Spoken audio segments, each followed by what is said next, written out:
Khilafah, sebuah institusi pemerintahan Islam yang berjalan sejak zaman para sahabat hingga tahun 1924. Ia merupakan sebuah simbol keagungan peradaban Islam selama hampir 1.300 tahun.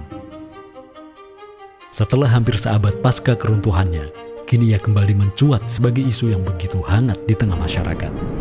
Belahan dunia timur dan barat membicarakannya, tak terkecuali di Indonesia.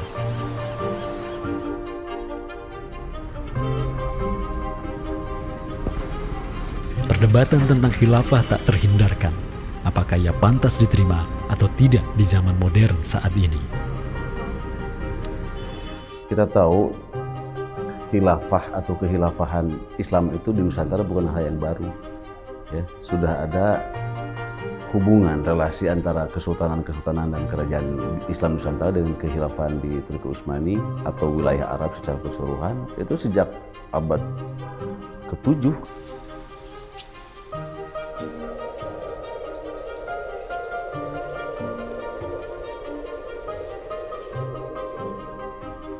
Sejarah khilafah yang panjang di pentas dunia telah memainkan debutnya di Nusantara.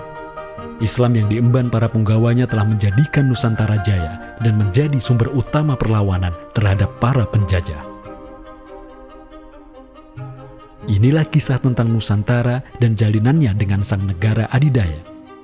Inilah kisah tentang khilafah yang menjadikan rakyat Nusantara sebagai satu umat dengan Muslim sedunia. Inilah kisah tentang jejak khilafah di Nusantara.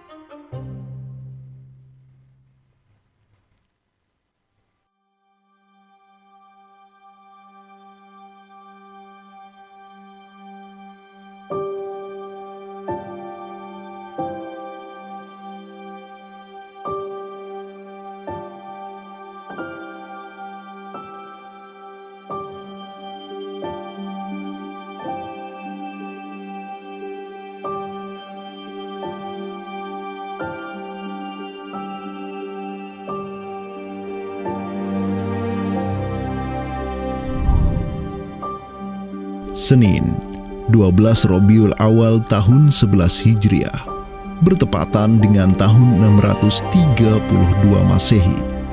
Seluruh langit dunia dirundung mendung. Semua orang di Madinah menundukkan wajahnya, kosong pandangan seraya bercucuran air mata. Di pagi itu, kabar duka menyeruak ke seluruh negeri.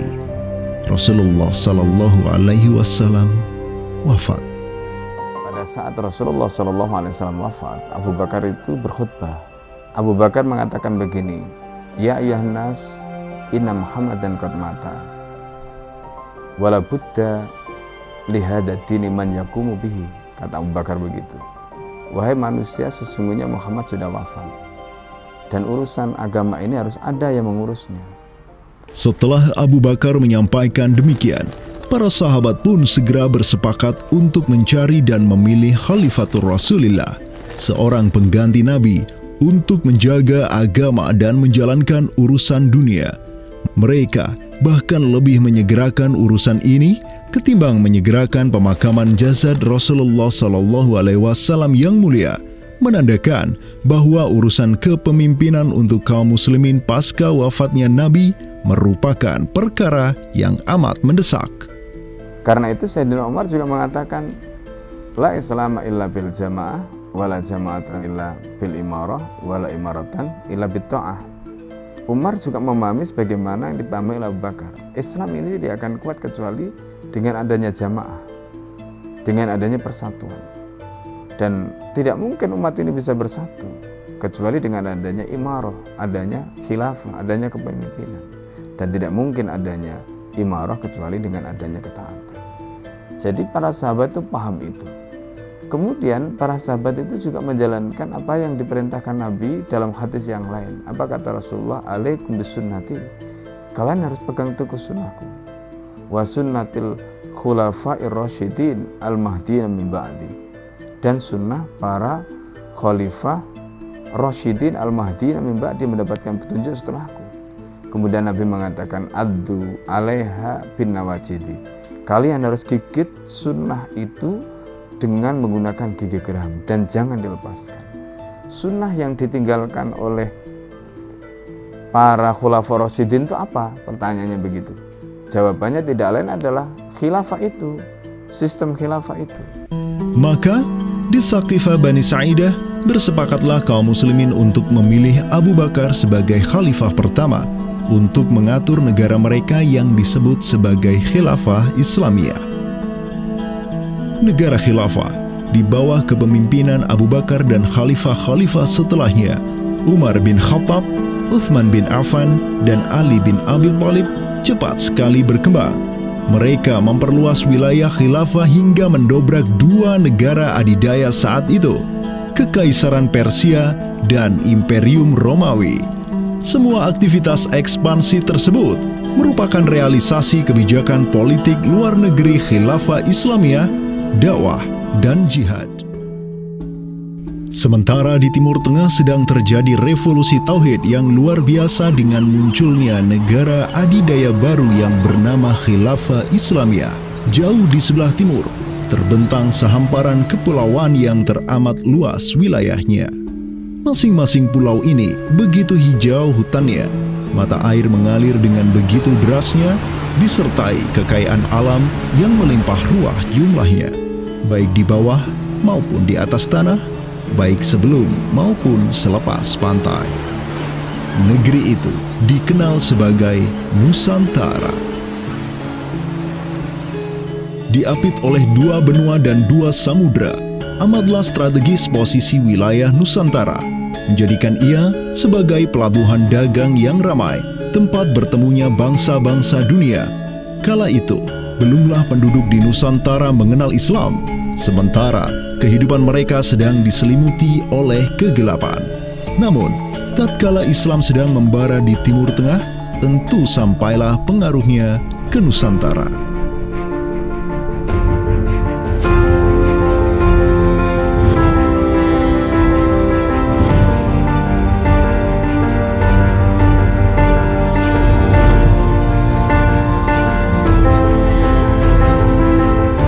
Saya ingin mengutip apa yang pernah dinyatakan oleh Buya Hamka ya di dalam buku beliau dari Perbendaharaan Lama, termasuk juga buku beliau yang judulnya Sejarah Umat Islam, yang beliau menyatakan bahwa sesungguhnya teori yang kita tahu bahwa Islam masuk ke Nusantara itu berasal dari Gujarat pada abad ke-12 sampai 15 Masehi, itu sebetulnya tidaklah tepat sepenuhnya. Karena apa? Karena Buya Hamka memiliki pandangan ataupun penjelasan terkait dengan kapan sesungguhnya Islam masuk ke Nusantara, ke Indonesia. Beliau menyatakan bahwa Islam masuk ke Nusantara itu jauh sebelum teori Gujarat.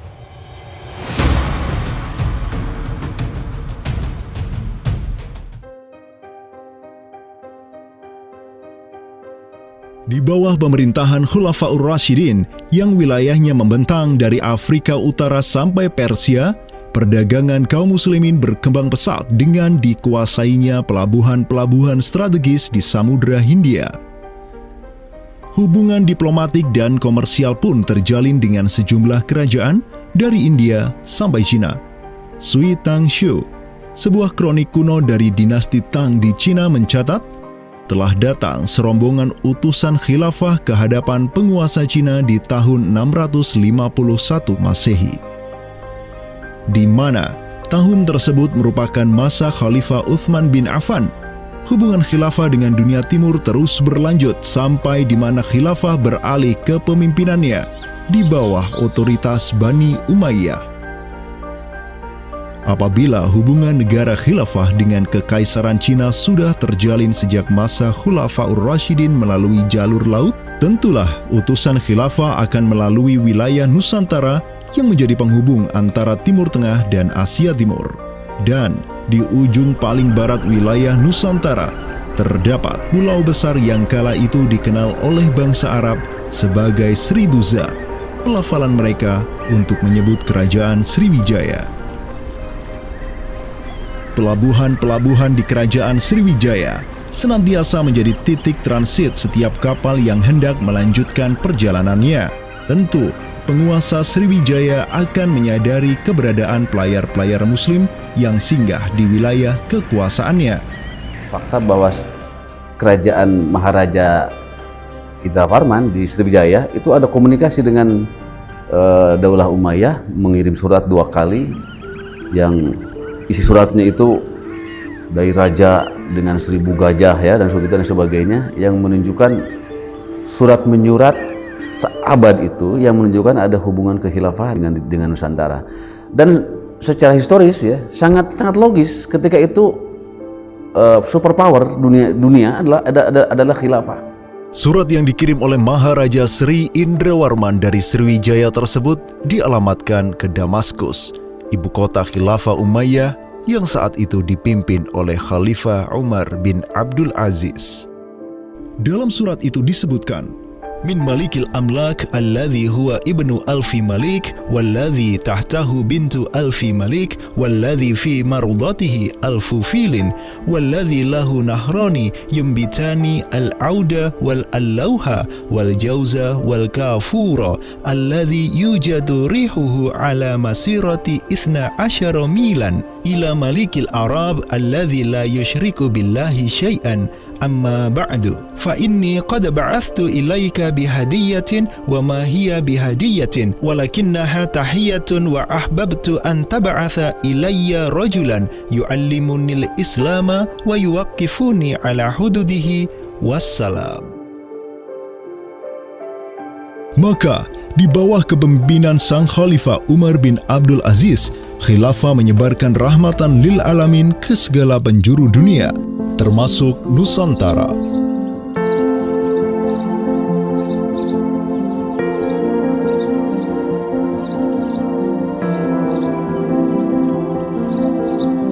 Seperti sekarang Amerika atau Eropa kan ada hubungan dengan semua negara karena dominasi politik, ekonomi mereka, kebudayaan dan sebagainya. Saat itu penguasa dunia atau superpower adalah dunia Islam, institusi politiknya khilafah, maka sangat logis kalau ada relasi dengan berbagai semua negara.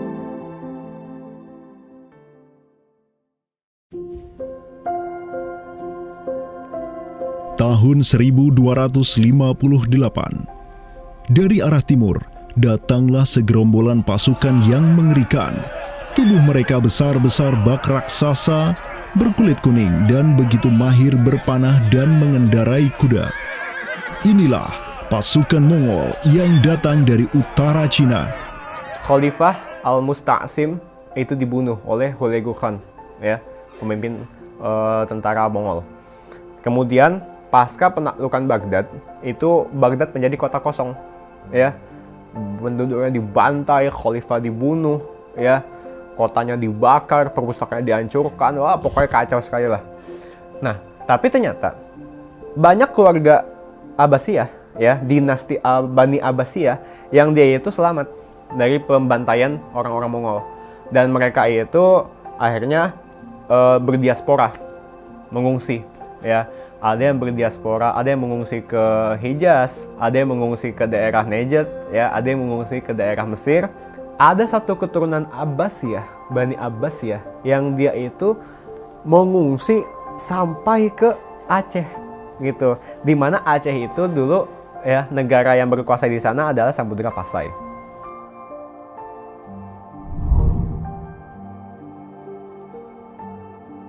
Terdapat 3 orang Bani Abbasiyah yang diketahui dimakamkan di Aceh, yakni yang pertama Sodrul Akabir Abdullah bin Muhammad Al-Abbasi, keturunan Khalifah Al-Mustaunsir Billah.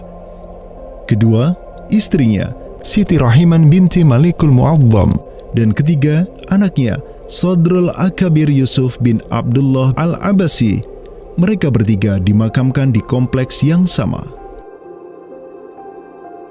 Yang paling monumental, yang paling besar di sini kita lihat adalah seorang tokoh yang memiliki predikat As-Sadr Al-Kabir ataupun pengawal para pembesar yang derajatnya mungkin setingkat dengan Perdana Menteri.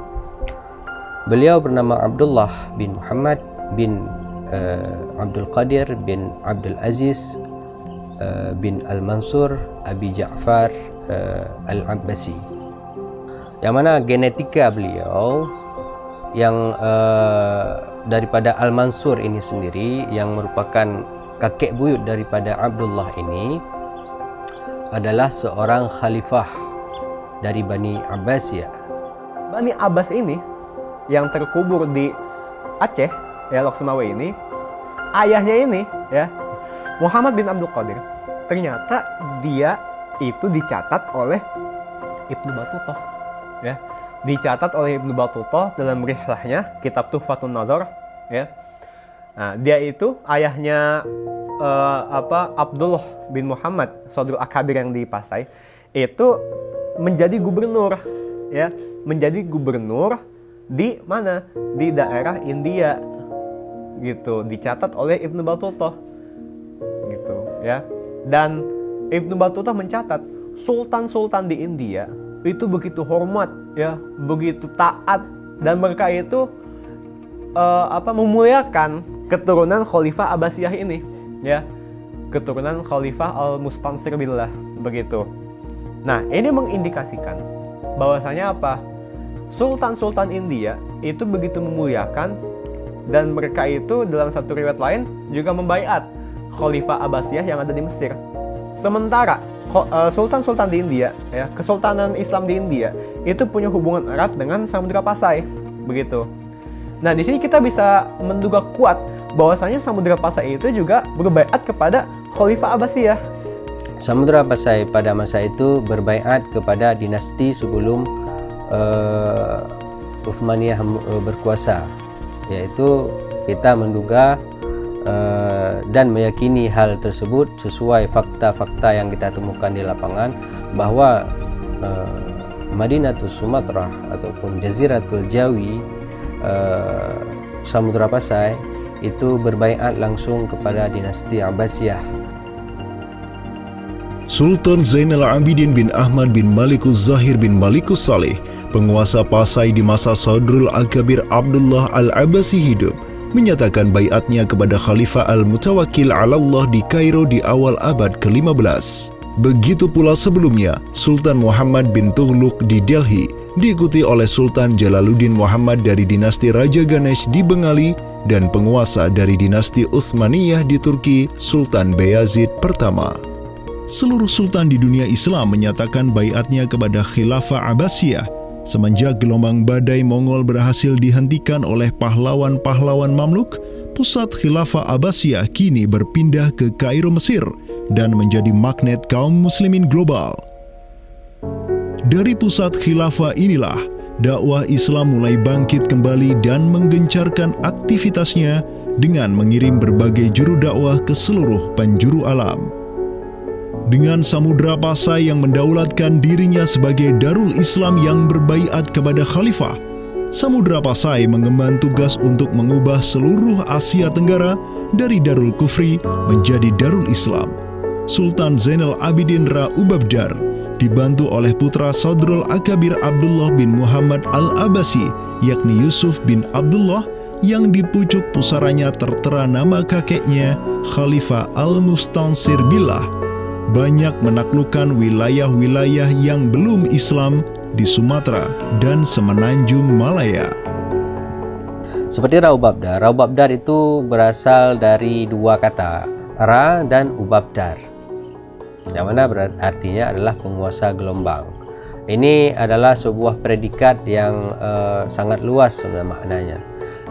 Sesuai dengan masa yang ditorehkan pada waktu tersebut, bahwa Sultan Zainal Abidin Ra Ubabdar bin Ahmad bin Muhammad bin Al-Malik Al-Salih ini adalah salah satu masa kegemilangan Samudra Pasai, yang mana kita ketahui setelah masa tersebut yang memimpin Kesultanan Sumatera adalah anak keturunan daripada beliau ini, yang jumlahnya sampai 11 orang sultan. Bergerak dan terus bergerak itu meluaskan dakwah Islamnya sampai ke pulau-pulau. Itu masa Zainal Abidin Ra Ubabdar, terutama penakluk gelombang yang dijuluki beliau itu melebarkan sayap itu sampai ke seluruh Asia Tenggara. Digelarilah Sultan Zainal Abidin Pasai dengan sebutan Ra Ubabdar, bahasa Persia untuk gelar sang penakluk gelombang, karena dengan arungan pasukannya yang luar biasa di atas gelombang laut Nusantara, ia membuka banyak sekali wilayah, seperti Malaka misalnya, di mana di sanalah Sultan Zainal Abidin Ra Ubabdar menempatkan putranya Sultan Mansur sebagai penguasa Darul Islam Malaka. Kesultanan Samudra Pasai banyak pula mengirimkan juru dakwahnya untuk meminta penguasa-penguasa Nusantara lain agar menerima Islam. Salah satu juru dakwah tersebut dikirim ke Jawa Timur, pusat pemerintahan rezim yang mendominasi wilayah Nusantara saat itu, Kerajaan Majapahit.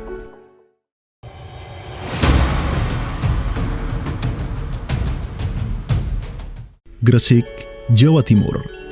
Di kota yang hanya berjarak 60 km dari Trowulan, ibu kota Kerajaan Majapahit, terbaring jasad mulia di atas pusara marmer yang begitu indah. Inilah kubur seseorang yang menginisiasi tegaknya Islam di tanah Jawa, Maulana Malik Ibrahim, yang kemudian dikenal sebagai Sunan Gresik. Malik Ibrahim adalah seorang yang berkedudukan tinggi di lingkaran kuasa Samudra Pasai, terlihat dari gelarnya yang bertajuk Umdatus Salatin wal Wuzara, pondasi para sultan dan wazir, di mana gelar tersebut adalah gelar untuk wakil Sultan Samudra Pasai sebagaimana yang dicatat oleh Ibnu Battuta. Gelarnya yang lain seperti Burhanud Daulah Waddin, penerang negara dan agama, adalah gelar yang disematkan kepadanya selayaknya gelar-gelar yang diberikan Khilafah Abbasiyah kepada pejabat-pejabat penting daulah, sebuah gelar yang begitu politis sekaligus agamis.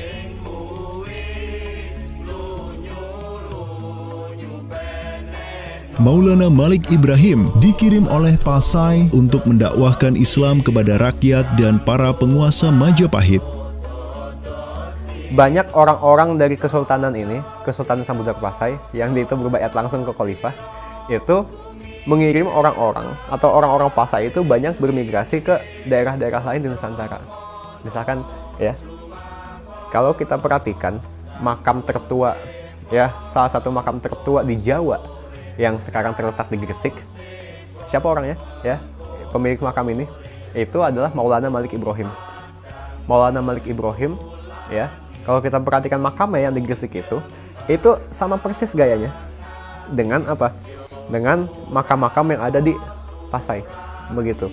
Nah, ini merupakan bukti bahwasanya Sunan Gresik itu pernah ada di Pasai, ya, dan dia itu ya tahu sendiri lah, ya, bahwasanya Maulana Malik Ibrahim yang kemudian dikenal juga sebagai Sunan Gresik itu merupakan salah satu dari Wali Songo.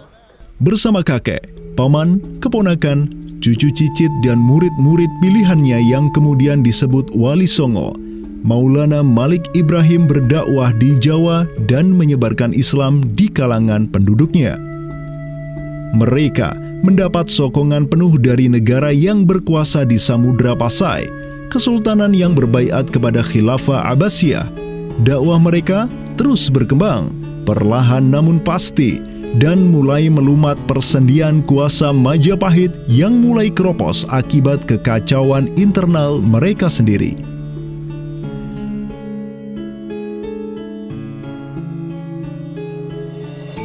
Para Wali Songo juga dihormati karena sebagian besar dari mereka menyandang status sebagai keturunan Nabi melalui jalur Husain bin Abi Thalib yang terus turun-temurun kepada Muhammad Sahib Marbal, turun lagi ke Alawi sampai ke Imam Jamaluddin Al-Husaini yang dikenal juga sebagai Syekh Maulana Jumadil Kubra, yang dari dialah para Wali Songo lahir sebagai anak-anaknya.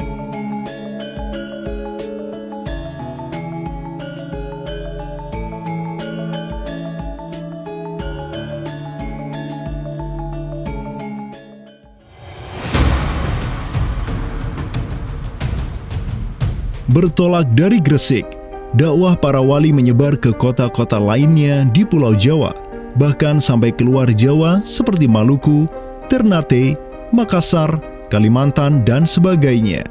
Selain kalangan rakyat, banyak pula pejabat-pejabat Majapahit yang tercerahkan dengan Islam dan sukarela mengucap syahadatain, seperti para adipati Majapahit di Palembang, Cirebon, Semarang, Pekalongan, Jipang sampai Mataram.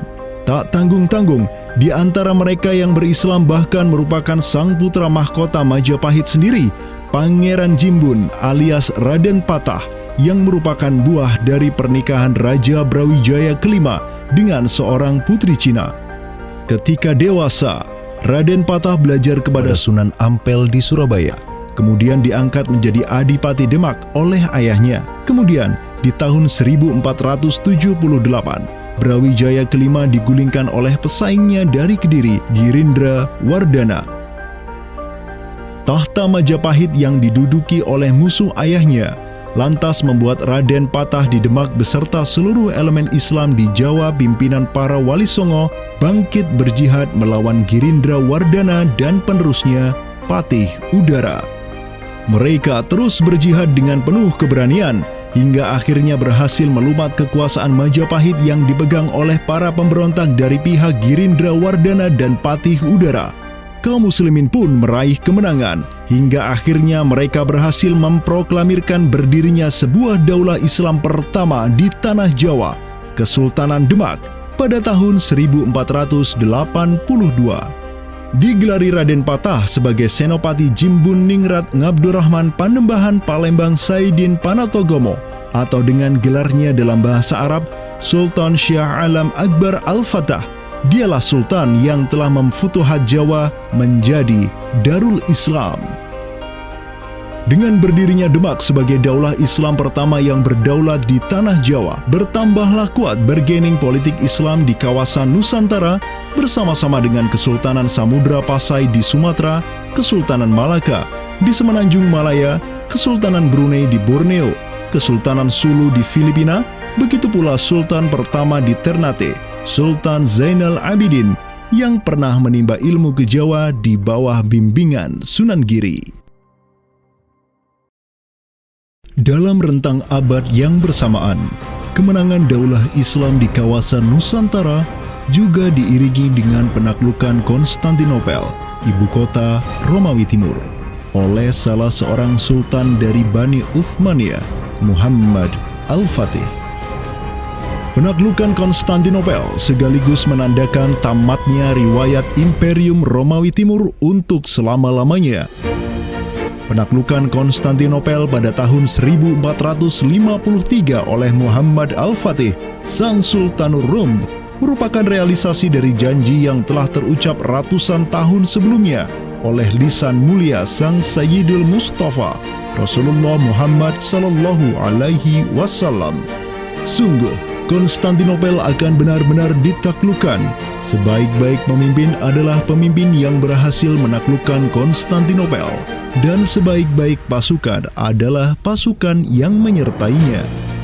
Dengan dikdayanya kuasa Islam di tanah Rum, menjadikan para penguasa Uthmaniyah mempunyai citra istimewa di kalangan rakyat Nusantara.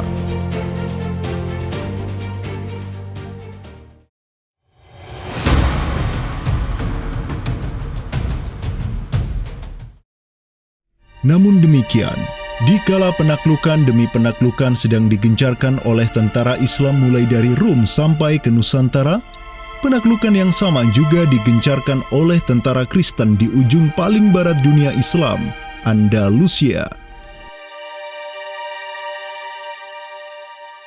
Berbeda dengan penaklukan yang kaum muslimin lakukan di mana penduduk asli suatu tempat diberi toleransi yang luar biasa atas agama dan properti mereka, tentara Kristen Portugis dan Spanyol menaklukkan wilayah Islam di Andalusia yang saat itu sudah terpecah menjadi Reyes de Taifas atau Mulukhut Tawaif atau kerajaan-kerajaan yang saling tercerai-berai.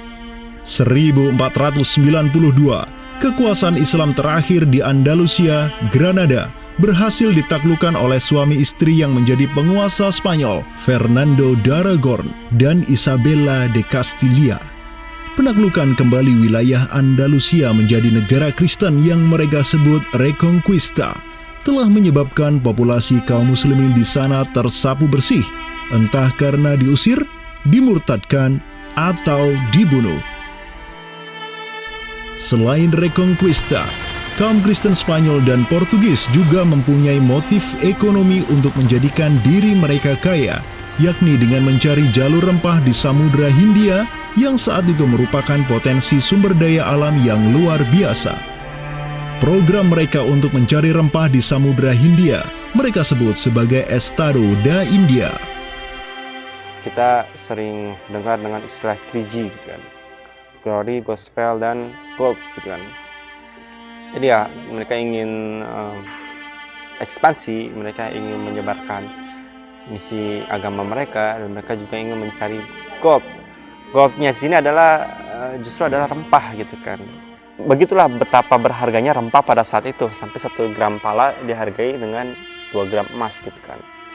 Paus Alexander ke-6, pemimpin kaum Kristen saat itu, begitu mendukung hasrat Portugis dan Spanyol untuk menjelajah dunia dan menyebarkan Kristen. Maka, berangkatlah gelombang penjelajah Portugis yang disertai pasukan dan senjata untuk menaklukkan dunia Islam di Samudra Hindia. Di bawah pimpinan Alfonso de Albuquerque, armada Portugis berhasil menaklukkan Goa di India pada tahun 1510. Dan setahun kemudian, berhasil sampai ke Malaka, merebut pelabuhan strategis itu dari Sultan Mahmud Syah yang memerintah tempat tersebut. Dengan bercokolnya Portugis di Nusantara, dimulailah babak baru sejarah Islam di kawasan ini.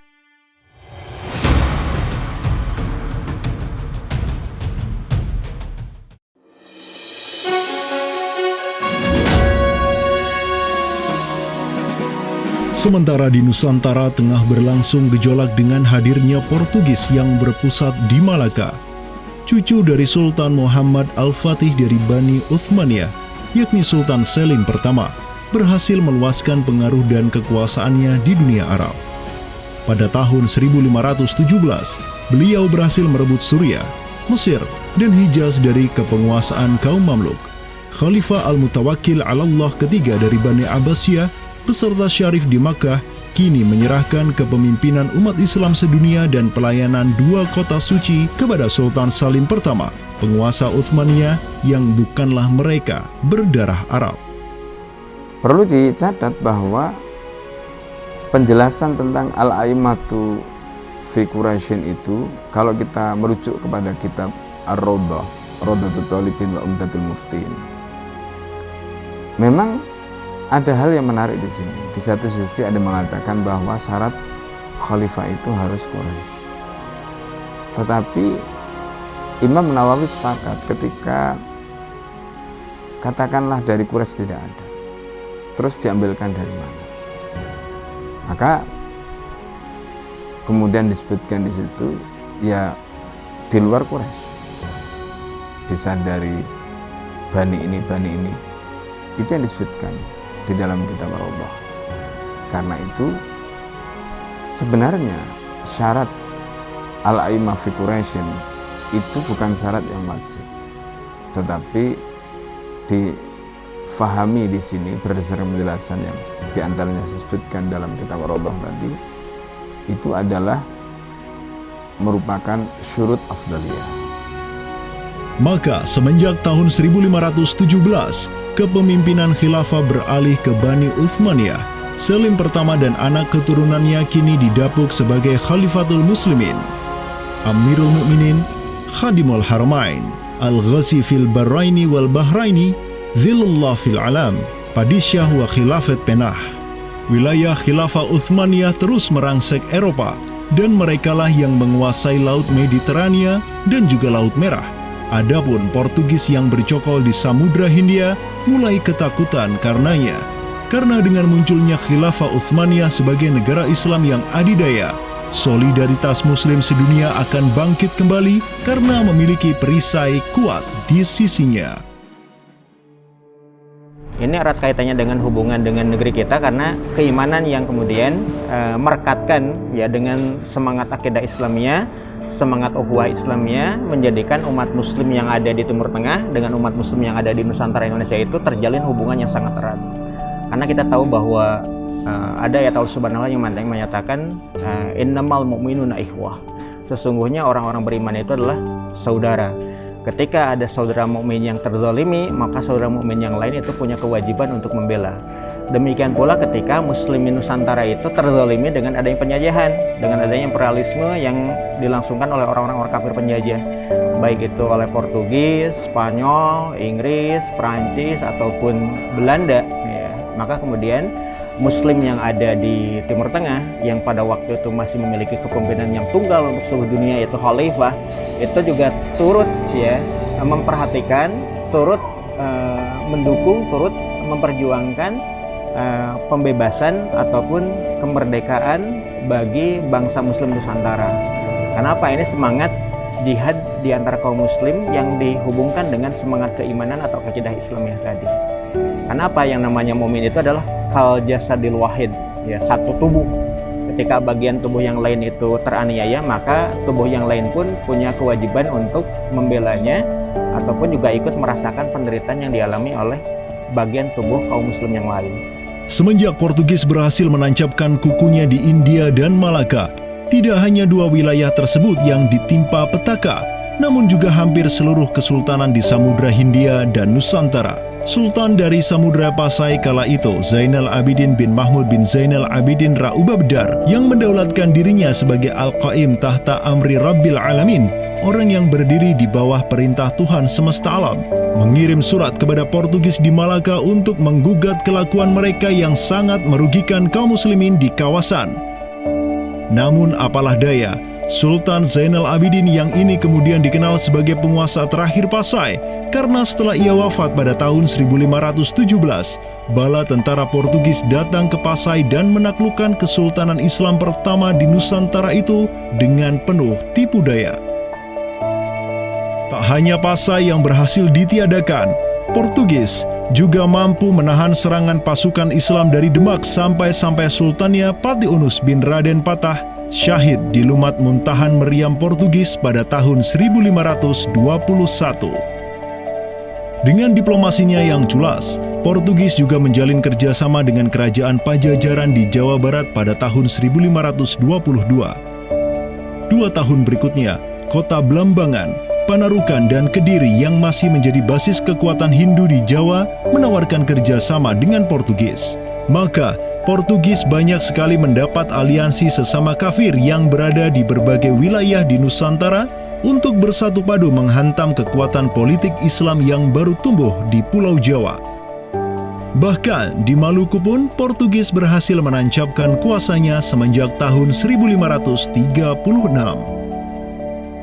Berkaca pada kelakuan Portugis yang memerangi umat Islam di Samudra Hindia dan Nusantara, Sultan Sulaiman Al-Qanuni, sang Khalifah Uthmaniyah yang berkuasa sejak tahun 1520, menyatakan peperangan terbuka kepada penguasa Portugis yang berkedudukan di Lisbon, Dom Sebastião.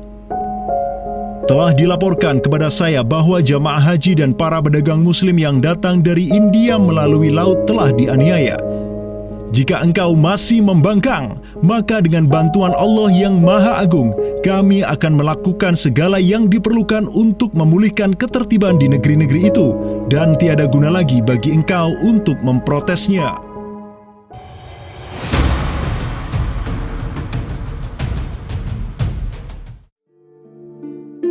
Penjaga kedaulatan Islam di Sumatera yang harum selama ratusan tahun, Samudra Pasai, kini sudah sirna di bawah kungkungan Portugis.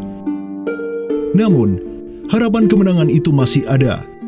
Karena tak lama setelah itu muncul kekuatan baru yang terbit di ujung utara Sumatera, Kesultanan Aceh. Kita mengetahui bahwa Sultan Aceh yang pertama adalah Sultan Ali Mughayat Shah. Ya, beliau wafat tahun 1530. Dan ini merupakan masa yang bersamaan dengan Sultan Sulaiman Al-Qanuni dari Khilafah Utsmaniyah. Prestasi Sultan Ali Mughayat Shah telah dicatat dengan tinta emas sejarah. Kegemilangan Sultan Aceh pertama itulah yang direkam oleh salah seorang ulama besar dunia Islam, Syekh Ahmad Zainuddin Asy-Syafi'i Al-Malibari, yang merupakan murid dari ulama tersohor Ibnu Hajar Al-Haytami. Dalam kitabnya Tuhfatul Mujahidin fi Ba'di Akhbaril Burtukaliyin, Syekh Zainuddin Asy-Syafi'i menulis, dan mereka orang-orang Portugis. Semoga Allah mengalahkan mereka, mendatangkan berbagai barang dari negeri-negeri yang jauh. Mereka menjadi ramai dan bertambah banyak di kawasan. Para penguasa berbagai pelabuhan menuruti kehendak mereka sehingga mereka sepenuhnya menguasai pelabuhan-pelabuhan tersebut. Pelayaran hanya dapat dilakukan dengan jaminan keamanan dari mereka. Perdagangan dan kapal-kapal mereka bertambah banyak dan sebaliknya, perdagangan muslimin di luar kapal-kapal dan benteng-benteng yang mereka bangun makin merosot. Tiada seorang pun yang dapat merebut kota-kota pelabuhan itu selain Sultan yang mujahid, Ali Al-Ashi. Semoga Allah menerangkan kuburnya. Karena Sultan Ali Al-Ashi lah yang telah membuka Sumatera dan menjadikannya Darul Islam. Semoga Allah membalas kebaikannya untuk kaum muslim dengan sebaik-baik balasan. Kalau kita perhatikan makam Sultan Ali Mugoyatsyah, di situ ada kalimat menarik yang terpampang di inskripsi makamnya. Al-Ghazi fil barri wal bahri yansuruhullah. Ya. Bahwasanya Sultan Ali Mugoyatsyah itu juga dikenal sebagai Al-Ghazi, ya, petarung fil barri wal bahri, di darat dan di laut, yansuruhullah, semoga Allah menolong dia, begitu. Nah, kalau kita telisik gelar ini, ya, Al-Ghazi fil barri wal bahri yansuruhullah, gelar Al-Ghazi itu merupakan sesuatu yang biasa digunakan oleh sultan-sultan Utsmaniyah. Inilah sang pemimpin para Ghazi dari Aceh, Sultan Ali Mughayat-Syah. Ialah yang menyatukan berbagai pemimpin lokal di Nanggro dan menjadikannya sebagai satu kekuatan tempur yang dipenuhi keimanan dan ketakwaan kepada Allah. Sebenarnya yang bergelora di masyarakat Aceh ini itu jihad fisabilillah, ya, atas nama Islam.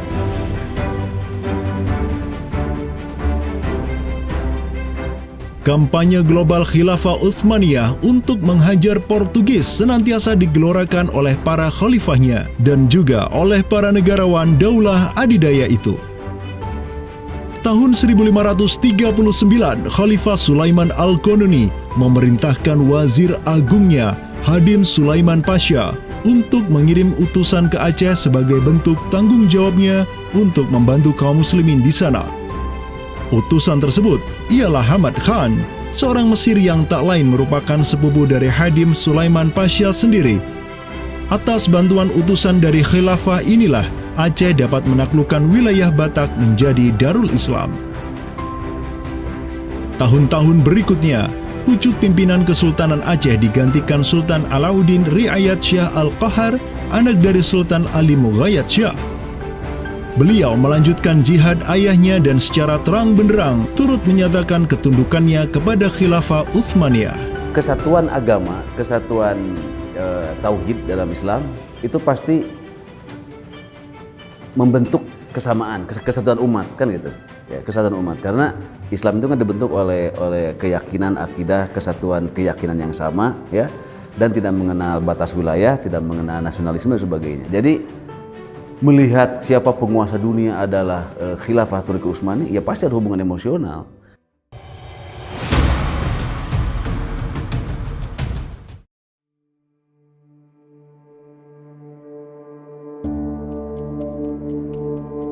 Pada tahun 1566, Sultan Alauddin Riayat Syah Al-Qahar mengirim surat ke Istanbul. Dan pada baris ke-69 sampai ke-71, Sultan Aceh ini menyatakan baiatnya kepada Khalifah Sulaiman Al-Qanuni. Dengan bersungguh-sungguh, kami meminta agar Padishah atau Khalifah tidak lagi memandang saya, hambanya di tanah Aceh ini, sebagai penguasa yang independen, melainkan sudi menerima saya sebagai hambanya yang miskin dan rendah, yang dapat berkuasa berkat kemurahan hati Sang Padishah, Sang Pelindung dunia, naungan Allah di muka bumi, dengan jalan yang tiada berbeda dari gubernur Mesir, Yaman, atau para bey di Jeddah dan Aden. Sultan Selim II tatkala mendengar, ya, membaca surat dari Aceh ini, di mana surat Aceh ini itu selain memberikan baiat, dia itu juga meminta pertolongan kepada Khalifah Amirul Mukminin sebagai pelindung dunia Islam global agar mengirim sejumlah persenjataan ya, kapal perang, ahli-ahli militer ya kemana? Ke Aceh untuk menghadapi Portugis yang saat itu sedang menguasai Selat Malaka. Begitu. Nah, akhirnya apa? Bahkan Sultan Selim kedua itu menyebutkan ya Aceh itu sebagai wilayati Aceh ya. Wilayat itu asal katanya dari bahasa Arab, wilayah. Wilayah itu kalau dalam istilah tata negara Islam ya merupakan provinsi gitu. Jadi di sini ya Sultan Selim kedua Khalifah Utsmani ini menyebut Aceh itu sebagai provinsi, wilayati Aceh, atau dalam arsip yang lain disebut wilayatul Hind ya. Kemudian kalau dari segi kerjasama militer ya, itu dengan ditandai dengan pengiriman artileri perang yang cukup luar biasa, yang bahkan sampai yang namanya meriam-meriam monster dalam meriam penghancur, dan kemudian tim ahli pembuat meriam yang dikirimkan dari Turki ke Aceh Darussalam. Tapi ya qadarullah ternyata saat itu terjadi pemberontakan di daerah Yaman ya. Pasukan-pasukan yang seyogyanya dikirim ke Aceh itu dialihkan ke Yaman ya. Walaupun dialihkan ke Yaman untuk memadamkan pemberontakan di sana, tapi tatkala pemberontakan itu selesai, apakah misi ke Aceh itu tetap berlanjut? Lanjut ya. Tetap berlanjut. Nah, akhirnya sejarah mencatat bahwasanya ada 2 kapal galeon ya, 2 kapal perang besar yang dimana isinya merupakan perwira-perwira ahli militer dari Utsmaniyah dikirim ke Sultan Alauddin Riayat Shah Al-Qahar ya. Nah, dan ini ya menurut Profesor Amirul Hadi ya jumlahnya 400 ya.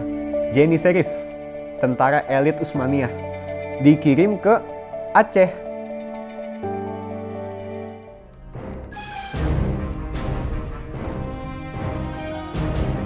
Selama masa Sultan Alauddin Riayat Shah Al-Qahar, Aceh melancarkan serangan besar-besaran ke Malaka demi menghancurkan Portugis.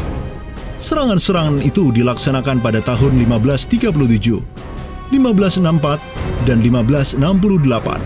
Pada serangan yang ketiga di tahun 1568, armada raksasa berkekuatan 15.000 Ghazi Aceh, 400 Janissaries dari Khilafah Utsmaniyah, dan 200 meriam monster karya para ahli senjata Utsmaniyah berangkat ke Malaka yang dikomando langsung oleh Sultan Alauddin Riayat Shah Al-Qahar. Portugis yang bercokol di Malaka benar-benar kewalahan dan hancur berantakan ketika diserang bertubi-tubi oleh pasukan Aceh.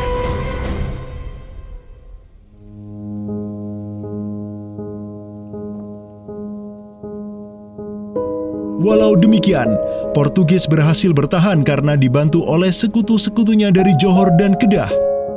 Banyak korban yang berjatuhan baik dari pihak Aceh maupun pihak Portugis. Begitu pula ada beberapa Janissaries Utsmaniyah yang turut gugur dalam jihadnya di kawasan Nusantara ini. Ada satu daerah di kawasan Bandar Aceh ini, Bandar Aceh Darussalam, itu Kampung Bitai. Itu tempat para tentara-tentara Turki syahid, kemudian dimakamkan di Bitai.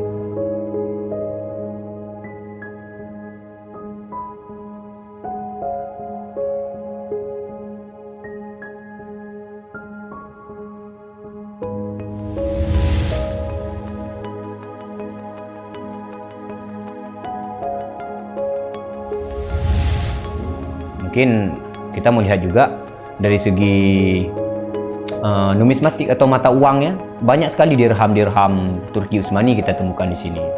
Ini adalah Gampung Pande, sebuah rawa kumuh yang terletak di tepi pantai Kutaraja, Banda Aceh.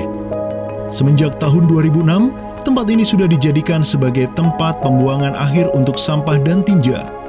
Kemudian sempat pula ingin dibangun di atasnya instalasi pengolahan air limbah atau IPAL oleh Pemda setempat. Namun siapa sangka, di tempat yang nasibnya begitu menyedihkan hari ini, di tahun 2013 lalu, telah ditemukan tidak kurang dari 6.000 keping dinar dan dirham yang dicetak oleh Khilafah Utsmaniyah dan Kesultanan Aceh. Dari Sultan Sulaiman Al-Kanuni kita temukan di sini. Kemudian Sultan Murad juga kita temukan di sini. Gampung Pandey yang merupakan salah satu kawasan Islam tertua di Aceh, di mana di sanalah terdapat ribuan makam tokoh-tokoh penting Islam yang datang dari seluruh penjuru negeri. Dan beginilah nasibnya sekarang, terhinakan oleh orang-orang yang melupakan sejarah besarnya, tak tersentuh oleh peradaban modern yang durhaka kepada sejarah Islamnya. Walau demikian, kenangan tentang mereka takkan pernah hilang dan akan terus teringat oleh anak cucu kita. Mereka akan terus mengingat bahwa orang tua kita dahulu, para penguasa kita yang soleh dulu, pernah menyatakan baiatnya kepada Amirul Mukminin, khalifahnya umat Rasulullah Sallallahu Alaihi Wasallam. Inilah kubur orang yang dirahmati lagi diampuni. Dialah Al-Ghazi, sang petarung di jalan Tuhan semesta alam, penentang kaum kafir dan musyrikin, pecinta kaum fakir dan miskin, Sultan Alauddin Riayat Syah, naungan Allah di muka bumi, putra Sultan Ali Mughayat Syah. Semoga Allah menyiramkan rahmat ke atas pusaranya dan menjadikan surga tempat kediamannya.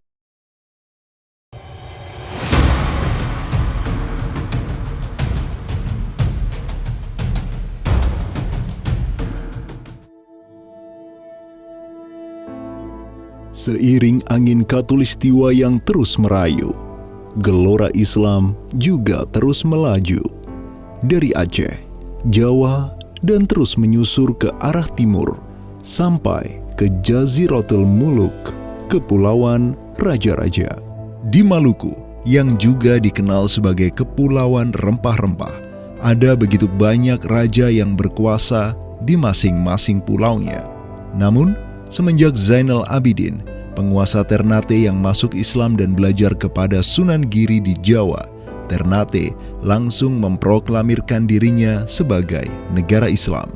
Langkah politis Sultan Ternate ini pun secara cepat diikuti oleh penguasa-penguasa lain di Maluku, sehingga negeri dengan ratusan pulau ini menjadi sebuah darul Islam. Tatkala Portugis menaklukkan Malaka, sang jenderal Portugis Alfonso de Albuquerque mengirim 3 kapal di bawah pimpinan Francisco de Serrao.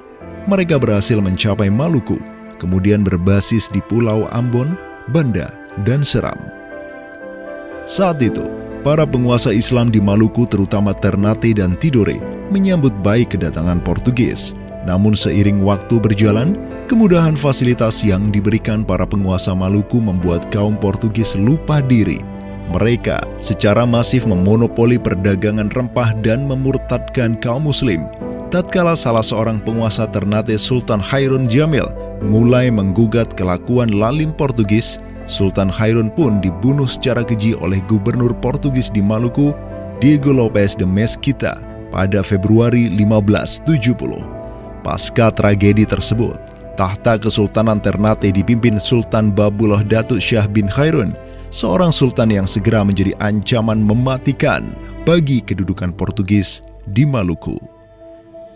Dengan pasukan laut raksasanya, Sultan Babullah menyerbu setiap benteng Portugis yang ada di Maluku. Segala kapal dan bala bantuan yang hendak dikirim untuk Portugis dari Goa dan Malaka diblokade oleh pasukan Babullah.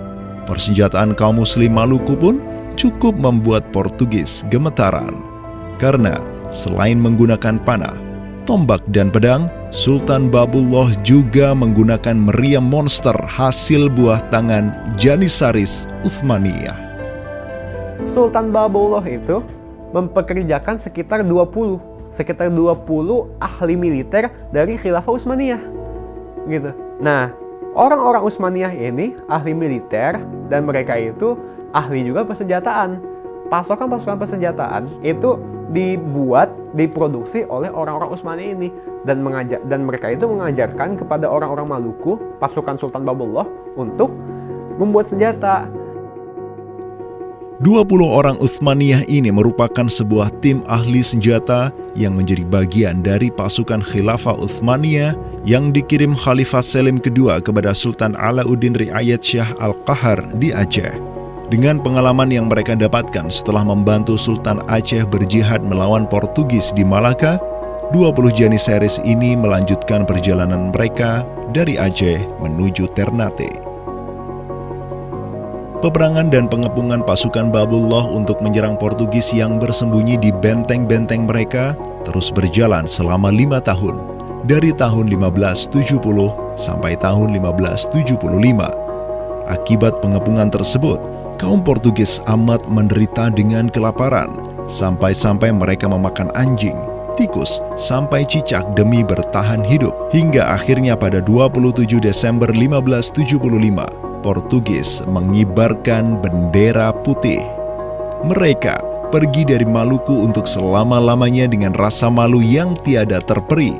Sultan Babullah yang terus berkuasa sampai tahun 1583 terus mengekspansi banyak wilayah di timur Nusantara untuk menjadi Darul Islam. Raja Makassar, Karaeng Bonto Langkasa, berhasil Babullah Islamkan sehingga Makassar menjadi Darul Islam. Begitu pula dengan Luwuk, Banggai, Mindanao, Nusa Tenggara, Aru, Halmahera, Jailolo, Bacan, hingga Papua. Semuanya tunduk kepada Sultan Babullah sehingga ia dijuluki sebagai penguasa 92 pulau. Dengan prestasi yang demikian luar biasa, tentu Babullah tidak berdiri sendiri. Ada ikatan solidaritas dengan sultan-sultan Aceh, Jawa, sampai Filipina. Ikatan sebagai satu umat. Ikatan dengan satu akidah, akidah Islam. Ikatan dengan satu semangat, semangat jihad. Dan ikatan dengan satu kepemimpinan. Karena seluruh sultan di Nusantara tunduk dan begitu hormat pada Khilafah Utsmaniyah.